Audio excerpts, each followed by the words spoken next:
بسم الله الرحمن الرحیم. دغه محترم ورور یو پوښتنه کړې ده. دی وایي کله چې ښځه و خپل خاوند په ژبه نه سره پوهېږي، د دوی ترمنځ جنجال وي، یا خو پلار و زامنان یا خو دې په خپل منځ کې ورونه په ژبه نه سره پوهېږي، په کور کې اختلاف وي، د دې علت څه دی؟ دا د څه وجې داسې پېښېږي؟ محترم وروره، دا خو په مختلفو ځایو کې مختلف علتونه وي.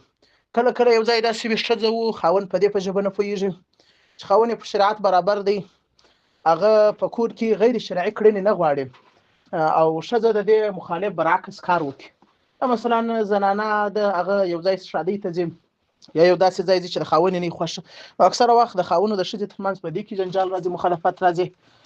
او کله کله به داسې وي چې زنانه برحق ده، خو خاوند به طبیعت دی، د هغه طبیعت مزاج نه دی برابر، دی اصلي کې یو مشکل او ستونزه لري. نو به هر صورت کله کله وجه دا وي، خو کله کله به وجه دا وي چې دوی یو تر بله قابل احترام نه سره لري، یو ته په بده سترګه ګوري، بل ته په بده سترګه ګوري، یعنې یو بل ته درناوی نه لري. خو کله کله به داسې وي شرعي حقوق دا نه برپایه کېږي، هغه که د ورونو ترمنځ وي، یا که د مور او د پلارو د عیالو ترمنځ وي، یا که د ښځې او د نر له طرف وي. مثلا شریعت چې څومره اندازه د مور او د پلار حق ټاکلی دی، اوس زامنان هغومره اندازه حق مور او پلار ته نه ورکوي، نه په هغه سترګه ورته ګوري. او مور او پلار ته چې به شریعت څومره اندازه د بچیانو حق ورښودلی دی، چې در بلوغه پورې د دوی جامه و نفقه ده، د دوی تعلیم دی، ښه نوم دی، پلار په هغه کې قصور کوي، نو ځکه جنجال منځته راځي. خو کله کله به داسې وي چې دغه مشکل دا د نفساني خواهشاتو له مخې هم راپاڅېږي، هر یو جلا ځان ته مشر وایي. نو د دې مشکلاتو د خلاصون یوازینۍ ذریعه دا ده چې د الله جل جلاله سپېڅلی کتاب، د پیغمبر علیه السلام احادیث، د فقهاو لارښوونې، دا باید موږ ټول په ځان کې تطبیق کړو.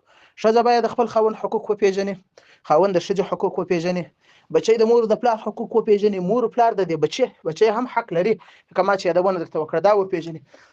خو د ورونه په خپل منځ کې مشر د کشر مشر پر کشر باندې ترحم او شفقت وکړي، او کشر به د مشر عزت او اکرام وکړي.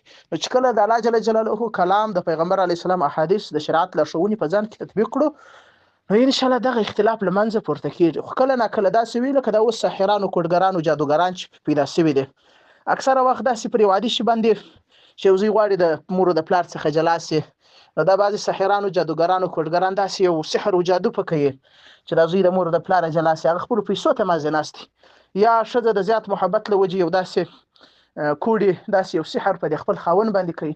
نو اکثره وخت دغه کوډګرانو له طریقه هم دغسې یو مشکل پیښ.